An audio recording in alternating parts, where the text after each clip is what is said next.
नमस्कार, स्वागत है आपका हिंदी न्यूज जंक्शन में। आइए बढ़ते हैं आज की खबरों की तरफ। हमारे हिंदी न्यूज जंक्शन के संवाददाता ने सतीश त्रिपाठी जी से खास बातचीत की। सतीश त्रिपाठी जी सामाजिक और राजनीतिक कार्यकर्ता होने के साथ साथ उच्च न्यायालय में अधिवक्ता भी हैं, जो फाइनेंस कंपनी चोलामंडलम के गलत नीतियों के खिलाफ पुरजोर आवाज उठाते रहे हैं। त्रिपाठी जी नमस्कार। अभी अभी आपने Cholamandalam investment and finance company के विरुद्ध आंदोलन किया, क्या कारण था, क्या समस्या है, कुछ बताएंगे इस बारे में? जी नमस्कार। दरअसल हमने आज से करीब 5-6 महीने पहले एक ज्ञापन कलेक्टर के माध्यम से देश के और कई प्रमुख पदाधिकारियों को भेजा था, वित्त मंत्री को भेजा था, रिजर्व बैंक के लोगों को भेजा था और उसमें ये बताया था कि आखिर एनबीएफसी का गठन किस लिए हुआ है और एनबीएफसी के माध्यम से जो लोग काम करेंगे वो लोग किस पर्पज़ से काम करेंगे, उनका उद्देश्य क्या होगा, उनके काम करने के तौर तरीके क्या होंगे। लेकिन दुर्भाग्य से जिस उद्देश्य को लेकर के और जैसा बता करके कंपनियों को लाइसेंस प्रदान किया था, करीब करीब 9 साढ़े 9 हज़ार कंपनियां पंजीकृत हुई थी NBFC non banking financial corporation के माध्यम से। इनमें से अधिकांश कंपनियां अनैतिक और बड़ी अत्याचारपूर्ण कार्रवाई करती हैं। वो नियमों, कायदों को, कानूनों को मानने के बजाय अपने अपने तौर तरीके अपनाती हैं। तो हमने एक ज्ञापन दिया और उसके बाद विशेष तौर से उसमें सबसे ज़्यादा संख्या में जो छत्तीसगढ़ में लोग निकल करके आए, वो Cholamandalam investment and finance company के विरुद्ध में लोग सामने आए। लोगों ने बताया कि किस प्रकार से बिना कोई नोटिस दिए, बिना कोई आर्बिट्रेशन किए, बिना कोई उनको जानकारी दिए डकैती पूर्वक कार्रवाइयाँ करवाते हैं। और ये जो कंपनी के लोग हैं, इन कंपनी के लोगों ने गुंडों को हायर किया है, ये पैसा देते हैं और पैसा दे कर के उनके माध्यम से कहीं भी गाड़ी उनको दिखाई देती है, उसको जबरन हथिया लेते हैं और अपने बनाए या अपने साथ जोड़े गए अवैध रूप से जो छत्तीसगढ़ में यार्ड बनाए गए हैं, उन यार्डों में ये गाड़ियों को रखते हैं। इसलिए ये जब लोग इकट्ठा हुए तो हमने इस आंदोलन की शुरुआत की है। पहले ज्ञापन दिया था, कोई कार्यवाही नहीं हुई और उसके बाद अब तो सड़कों पर उतर गए हैं और बड़ी संख्या में लोग हमारे साथ जुड़ रहे हैं। हमारा उद्देश्य भी यही है कि ज़्यादा से ज़्यादा संख्या में अगर पीड़ित इकट्ठे होंगे तो हम धीरे धीरे इस कंपनी के पूरे कारोबार को समाप्त करने के लिए आगे बढ़ेंगे। आपने कहा कि आप एनबीएफसी से जुड़ी कंपनियों के विरुद्ध आंदोलन कर रहे हैं, फिर एक चोलामंडलम के खिलाफ ही आंदोलन की शुरुआत क्यों? क्या दूसरी कंपनी ठीक काम कर? नहीं नहीं, आपने ये जो कहा ठीक कहा। ये सिर्फ Cholamandalam investment and finance company limited का मामला अकेले का नहीं है। मैंने बताया कि 9,500 कंपनियां रजिस्टर्ड हैं। 9,500 कंपनियों में एक Cholamandalam investment and finance company limited है। ये जो सबसे ज़्यादा फ्रॉड के मामले, जो सबसे ज़्यादा अत्याचार और अविवेकपूर्ण काम करने के मामले, जो सबसे ज़्यादा अनैतिक तरीके से काम करने के मामले सामने आए हैं, वो छत्तीसगढ़ में विशेष तौर से दुर्ग, रायपुर जैसे क्षेत्र में ये चोलामंडलम के मामले हैं। इनके लोग जो यहाँ पर काम करते हैं, ये खुद कई फ्रॉड के मामले में हैं, फंसे हैं। ये तो अभी तक एफआईआर दर्ज नहीं हुई हैं, अन्यथा ये सब लोग जेल चले गए होते। ऐसे ही दूसरी बात ये है कि हाँ, ये बात सही है कि जब एक बड़ी कंपनी इस प्रकार से अनैतिक काम करेगी तो जो इसके साथ में दूसरी कंपनियां भी काम कर रही हैं, इसी प्रकार का काम कर रही हैं, वो सारा इनका देखा देखी वो भी वैसे ही गलत काम करती हैं। वो भी ज़्यादा से ज़्यादा प्रॉफिट कमाने के चक्कर में लोगों के साथ अत्याचारपूर्ण कार्रवाइयाँ करती हैं। अब समस्या ये है कि 10,000 करोड़ के लगभग का टर्नओवर है Cholamandalam investment and finance company limited का। इसमें आप देखेंगे कि इसमें केवल भिलाई में, जैसा मैंने सुना है, मेरे पास उसका दस्तावेजी प्रमाण तो नहीं, लेकिन 3 से 4 करोड़ का पर डे का इनका टर्नओवर है। इतना कारोबार यहाँ करते हैं, लेकिन ऐसे ही इनकी सीजिंग के मामले हैं। तो अब इसका देखा देखी महिंद्रा एंड महिंद्रा का भी मामला आ रहा है सामने, उन्होंने बहुत सारी गलतियां की। इंडस इंड बैंक के मामले भी सामने आ रहे हैं। इसका देखा देखी श्रीराम फाइनेंस के बहुत सारे मामले सामने आए हैं। और हमने जब अभी आंदोलन किया तो आपने देखा होगा कि कलेक्टर साहब ने या सरकार ने संज्ञान नहीं लिया, संज्ञान लिया है डिस्ट्रिक्ट जज साहब ने, जो हमारे श्रीवास्तव साहब हैं। उन्होंने हमारी पीड़ा को समझा और तत्काल उन्होंने भेज करके एक व्यक्ति को अपने पास बुलाया और जानकारी दी। साहब, हम जो 1 लाख से 5 लाख रुपए तक के मामले हैं उसमें हम कार्रवाई कर रहे हैं। ये संज्ञान लेना बताता है कि न्यायालयों में कितने मामले आज पेंडिंग पड़े हैं। ये लाखों करोड़ों की संख्या में न्यायालयों में मामले जो हैं, ये क्या केवल एक व्यक्तिगत मामले थोड़ी हैं, ये कंपनियों के भी खिलाफ मामले हैं। सैकड़ों, हजारों, लाखों की संख्या में इन कंपनियों के खिलाफ मामले चल रहे हैं। इसलिए चोलामंडलम एक वो बड़ी मछली है जो सारे इस अर्थव्यवस्था के तालाब को गंदा कर रही है। और इस तालाब को गंदा करने वाली एक बड़ी कंपनी के खिलाफ हम लोग आंदोलन कर रहे हैं। ये आंदोलन लगातार धीरे धीरे बढ़ेगा, ये रुकने वाला नहीं है। एक संगठनात्मक तरीके से और सिस्टमेटिक तरीके से अगर हम आंदोलन करेंगे तो इसको एक परिणाम तक निश्चित रूप से पहुंचाएंगे। और मुख्य बात यह है, किसी से व्यक्तिगत कोई दुश्मनी नहीं है। व्यापार हो, अनैतिक तरीके से न हो, लोगों को सुविधा पहुंचा करके हो और लोगों पर अत्याचार न करने की नीयत से हो, तो चाहे चोलामंडलम हो, चाहे कोई भी कंपनियां हो, ऐसी और नई 100 कंपनियां खुल जाएं, कोई आपत्ति नहीं। लेकिन अगर आपका उद्देश्य चेन्नई में बैठ करके वहां से कार्यालय संचालन करना है और यहाँ के लोगों को सिर्फ लूटने खसोटने के लिए यहाँ पैसा बांट करके काम करना है, तो ये कारोबार हम नहीं चलने देंगे। और हम गंभीर आंदोलन कर रहे हैं, सरकार को भी इस बारे में संज्ञान लेना पड़ेगा। एनबीएफसी के मामलों में आप सरकारों की भूमिका के बारे में क्या कहना चाहिए?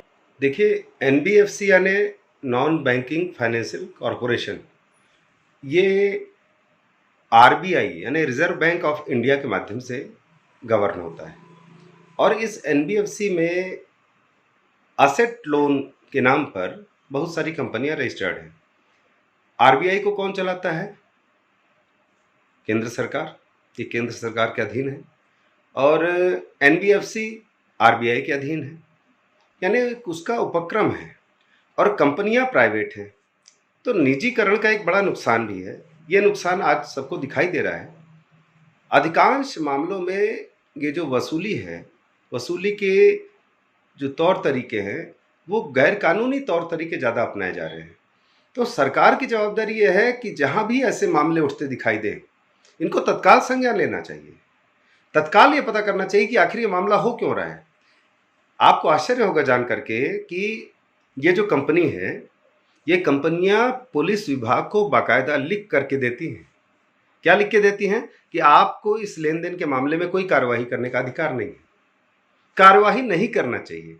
मेरे पास इसके दस्तावेजी प्रमाण हैं। एक प्राइवेट कंपनी किसी भी सरकार के पुलिस को क्या ये लिखित दे सकती है कि लेन देन का मामला है इसलिए आपको कार्रवाई नहीं करना है?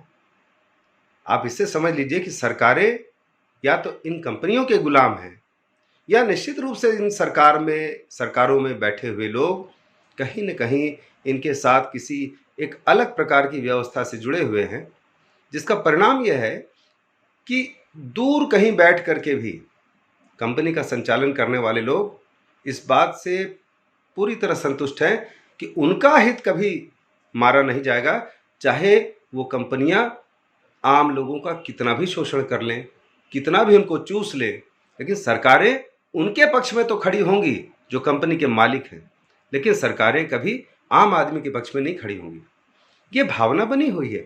और इसी भावना के कारण ये जो पत्र लिखने की मैंने बात बताई, कंपनियां पत्र लिख करके देती हैं, ये उनकी शक्ति बताती है कि वो कितने शक्तिशाली हैं और आम आदमी जो इनसे पीड़ित है, प्रताड़ित है, वो कितना कमज़ोर है। अच्छा, आप ये तो मानेंगे ही कि जिन्होंने लोन दिया है वो वसूलेंगे, थोड़ी बहुत समस्याएं तो होंगी ही, फिर आप वसूली को पूरी तरह अनैतिक, असंवैधानिक और गैरकानूनी किस आधार पर कह रहे हैं? हाँ, ये आपका बहुत अच्छा प्रश्न है। भाई, लोन दिया है तो वसूलना तो उनका अधिकार है और वसूली होनी भी चाहिए, लेकिन सरकार ने कायदे कानून बनाए हैं। मान लीजिए किसी ने 20 लाख रुपए की कोई गाड़ी खरीदी, कोई ट्रक खरीदा, अब जिस कंपनी ने लोन दिया उस कंपनी को वसूलने का अधिकार है। मान लीजिए किसी कारणवश 2-3 किस्तें नहीं पट पाई, तो ऐसी स्थिति में क्या करना है? ऐसी स्थिति में उस कंपनी को अपने उस ग्राहक को नोटिस भेजना है। 3 बार नोटिस भेजने का कानून है। अगर वो नोटिस का जवाब नहीं दे रहा है और वो किसी कारणवश भी पैसा पटा पाने में असमर्थ हो रहा है, तो उसके लिए आर्बिट्रेशन की प्रक्रिया है। आर्बिट्रेशन क्या होता है? आर्बिट्रेशन यानी मध्यस्थता। एक कोई थर्ड पार्टी होगा, वो थर्ड पार्टी के सामने मामला जाता है और उसमें वो थर्ड पार्टी कोई वकील हो सकता है, कोई जज हो सकता है, जिसमें कंपनी और ये लोन लेने वाला व्यक्ति दोनों सहमत हों कि हाँ वो ठीक है, आप मध्यस्थता कर लीजिए। तो उस आर्बिट्रेटर के माध्यम से ये मामला निपटाया जाता है कि भाई ठीक है, कुछ दिक्कतें आ गई हैं, इन दिक्कतों को कैसे दूर किया जा सकता है, आप इतना पैसा भी पटा दीजिए, इतना पैसा बाद में पटाना या इसकी किस्त बढ़वा लीजिए, जो कुछ भी है, ये प्रक्रिया है। अब समस्या क्या है? आर्बिट्रेशन पूरे देश में कहाँ हो रहा है? धंधा आप कर रहे हो छत्तीसगढ़ में, आर्बिट्रेशन होता है चेन्नई में। मान लो किसी व्यक्ति ने 19 लाख रुपए लोन पटा दिया है, 20 लाख रुपए लोन लिया था, 19 लाख रुपए पटा दिया है और 19 लाख रुपए पटाने के बाद 3 महीने की किस्त बची, तो ये सारी प्रक्रियाएं करने के बजाय ये कंपनियां क्या करती हैं? सीधे गाड़ी की चाबी छीन करके गाड़ी को अपने कब्जे में ले लेती हैं। और छत्तीसगढ़ में जो अवैध यार्ड बनाए गए हैं, इस बात को ध्यान रखिएगा, अवैध यार्ड है, जो सरकार की भी जानकारी में नहीं है। मैंने आरटीआई के माध्यम से प्रश्न पूछा कि क्या परिवहन विभाग जानता है कि यहाँ कितने यार्ड बने? उन्होंने बाकायदा लिखित जवाब दिया है, हमारी जानकारी में ऐसा कुछ नहीं है। तो ये अवैध यार्ड में जो गाड़ियाँ 5-5, 6-6 साल रख ली जाती हैं और उसके बाद वो 12%, 14% में दिया गया लोन 30-30, 35-35%, 36-36% की दर से वसूला जाता है। प्रतिदिन के हिसाब से ये कंपनियां उनसे हजारों रुपए, सैकड़ों हजार रुपए का ब्याज लिखित तौर से वसूल लेती हैं। ये कौन सा नियम है भाई? ये क्यों हो रहा है? और सिर्फ इतना ही नहीं, ये अपने एग्रीमेंट जो होते हैं, लोन के एग्रीमेंट, उसकी जो साइंड यानी सिग्नेचर की हुई, हस्ताक्षर की हुई प्रति होती है, वो प्रतियां भी नहीं देती हैं। अब बताइए आप प्रतियां क्यों नहीं देते हो? आज छत्तीसगढ़ में जितने भी लोन लेने वाले लोग हैं, उनके पास उनके वास्तविक एग्रीमेंट की फोटो प्रति, जो सत्यापित प्रति है कंपनी के द्वारा दी जानी चाहिए, वो नहीं है। ब्लैंक खाली फॉर्म पे हस्ताक्षर करवा करके लोन दिया जाता है। और फिर ये तो सरकार, केंद्र सरकार में प्रधानमंत्री क्या कहते हैं कि ये ऑटो, ट्रैक्टर, ट्रक चलाना, कार चलाना, ये भी एक प्रकार का व्यवसाय है, रोजगार है। तो ये रोजगार देने के नाम पर जो एनबीएफसी के माध्यम से आपने काम करवाया है, खुलवाया है, ये तो शोषणकारी हो गए हैं। ये शोषणकारी कंपनियां आदमी के घर पहुंच करके उसके इज्जत को तो बट्टा लगाती हैं, उसको तो नीलाम करती हैं, उसकी गाड़ी भी छीन ले जाती हैं, उससे किस्त की रकम भी पटवा लेती हैं, इज्जत भी खराब करती हैं और उसको कहीं का किसी कर्म का नहीं छोड़ती। अब आगे भविष्य में क्या करें? तो ये जो जिस प्रकार की नीति बनाई गई है और जिस प्रकार से ये शोषण कर रहे हैं, ये गलत है। इसलिए सरकारों को चाहिए कि आखिर इसकी जो प्रॉपर प्रक्रिया है, उस प्रक्रिया को तो अपनाया जाना चाहिए। अगर कंपनियां ये प्रक्रिया नहीं अपना रहे हैं तो उनको कारोबार का लाइसेंस क्यों दिया गया है? इनके खिलाफ मामले बढ़ते जा रहे हैं, समाज में असंतोष बढ़ता जा रहा है, आत्महत्याएं हो रही हैं। अभी अभी एक हाल हमारे रुआ बांधा भिलाई का एक लड़का था, बहुत कम उम्र का लड़का था, उसने एक ट्रक फाइनेंस करवाया था और उसकी लेनदारी देनदारी कुछ ऐसी हो गई कि वो पटा नहीं पाया पैसा। जवान लड़का था, उसने आत्महत्या करके खुदकुशी कर ली। इकलौता लड़का था, साहू, विकास साहू या कुछ साहू उसका नाम था। मैं उसके घर भी गया था, लोगों से मिला, वो निहायत सज्जन प्रकृति के लोग हैं। सोचे थे कि भाई कुछ रोजगार करेंगे, व्यवसाय करेंगे, लेकिन लोन न पटाए जाने की स्थिति में ये परिस्थितियां पैदा हुई। ये अभी लॉकडाउन के पीरियड की घटना है। समाचार पत्रों में खूब बड़ी बड़ी खबर छपी, लेकिन शासन प्रशासन का एक भी व्यक्ति उस परिवार तक नहीं पहुंचा। हमारे यहाँ तो गृह मंत्री भी साहू हैं, ताम्रध्वज साहू। ताम्रध्वज साहू का क्षेत्र है वो, उनके ही क्षेत्र में रुआ बांधा में उनके अपने ही समाज का एक व्यक्ति आत्महत्या करके मर गया और इन कंपनियों की पीड़ा के कारण मरा, तो क्या हमारे गृह मंत्री का ये दायित्व नहीं था कि उसके घर पहुंचते, उसके परिवार से मिलते और उस परिवार को न्याय दिलवाते? लेकिन ये सब नहीं हो रहा है। इसलिए ये जो हमारी लड़ाई है ये चालू है। आपकी रिजर्व बैंक या केंद्र सरकार या राज्यों की सरकार से क्या अपेक्षा है? देखिए, हमारा तो रिजर्व बैंक से यही कहना है कि आपने जो खुद अपने नियम कायदे कानून बनवाए हैं, आप उनका पालन करवाइए। हमने लिखित ज्ञापन दिया है कि हर जिले में एक आर्बिट्रेटर नियुक्त होना चाहिए। कारण यह है कि बड़ा कारोबार है, सैकड़ों करोड़ का कारोबार इनका हो रहा है, तो ऐसी स्थिति में एक आर्बिट्रेटर अगर जिले में नियुक्त हो जाएगा तो इससे आम लोगों को भी सुविधा हो जाएगी, कंपनियों को भी सुविधा हो जाएगी। और इसके साथ साथ समस्या ये है कि जब जनप्रतिनिधि जनता से चुन करके जाते हैं तो संसद और विधानसभाओं में पहुंचने के बाद इन कंपनियों के हित चिंतक ज़्यादा हो जाते हैं बनिस्बत आम लोगों के हित चिंतक बनने के। उनके नज़र में इन कंपनियों का कारोबार ठीक ठाक रहना अर्थव्यवस्था को चलाने वाली बात होती है, इसलिए इनका अत्याचार और अन्याय आम आदमी सहन करे और जन भावना के विपरीत देश की संसद और विधानसभाओं में कोई चर्चा नहीं होती, कोई इस पे बात नहीं करता। जनभावना है कि इन मुद्दों पे बात हो, चर्चा हो, लेकिन नहीं, इन पे कोई चर्चा ही नहीं करता। हमने लिख करके दिया, भाई जब कारोबार आप कर रहे हैं, आपने असेट लोन दिया है, असेट लोन यानी संपत्ति के अगेंस्ट में लोन है, तो जब संपत्ति के अगेंस्ट में लोन है तो आप ब्लैंक चेक या किसी भी प्रकार से सिक्योरिटी के नाम पर उस लोन लेने वाले का चेक, पोस्ट डेटेड चेक या सिक्योरिटी के नाम पे चेक क्यों लेते हो? ये तो असेट लोन है ना, ऑलरेडी आपके पास संपत्ति मॉर्गेज है। तो जब मॉर्गेज लोन आप दे रहे हो या आपने वाहन के अगेंस्ट में लोन दिया है तो आपके पास वाहन तो आरसी बुक में लोन देने वाले का नाम भी लिखा रहता है, लोन प्राप्त करने वाले का नाम भी लिखा रहता है। तो जब ये दोनों चीजें हुई हैं तो आप उनके ब्लैंक चेक या भरे हुए चेक किस आधार पर लेते हो? उसकी आवश्यकता क्या है?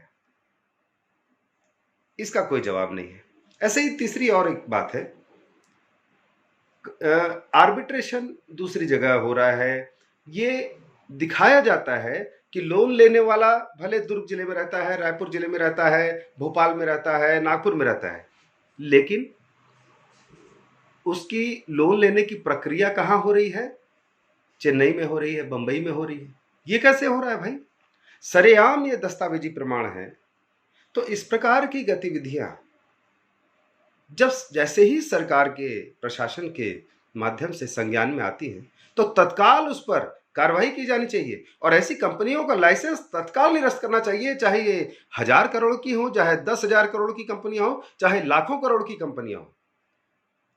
क्या यही आज़ादी का मतलब है? क्या यही लोकतंत्र है कि एक पूंजीपति चाहे तो जितना चाहे, जितनी मर्जी चाहे वो लूटे खसोटे, आम आदमी का शोषण करे? क्या ये ईस्ट इंडिया कंपनी का राज है? इस प्रकार की कार्रवाइयों पर सरकारों का ध्यान जाना चाहिए। यही लोकतंत्र है और लोकतंत्र में एक गरीब और कमजोर की आवाज भी सुनी जाए। पूंजीपति का हक कोई न मारे, ये तो हम भी चाहते हैं कि भाई उन्होंने लोन दिया है, उनका लोन पटना चाहिए, लेकिन उसकी एक वैधानिक प्रक्रिया है, उस प्रक्रिया को फॉलो करते हुए ही काम किया जाना चाहिए। धन्यवाद। तो ये थे श्री सतीश कुमार त्रिपाठी जी, जो अधिवक्ता के साथ साथ सामाजिक और राजनीतिक कार्यकर्ता भी हैं। आज एनबीएफसी से जुड़ी कंपनियों के अवैध व्यापारिक तौर तरीकों के विरुद्ध खुलकर अपना पक्ष रखा। हम आशा करते हैं कि सरकार भी इस पर आज के कार्यक्रम में जुड़े रहने के लिए धन्यवाद। आप सभी देखते रहिए हिंदी न्यूज़ जंक्शन।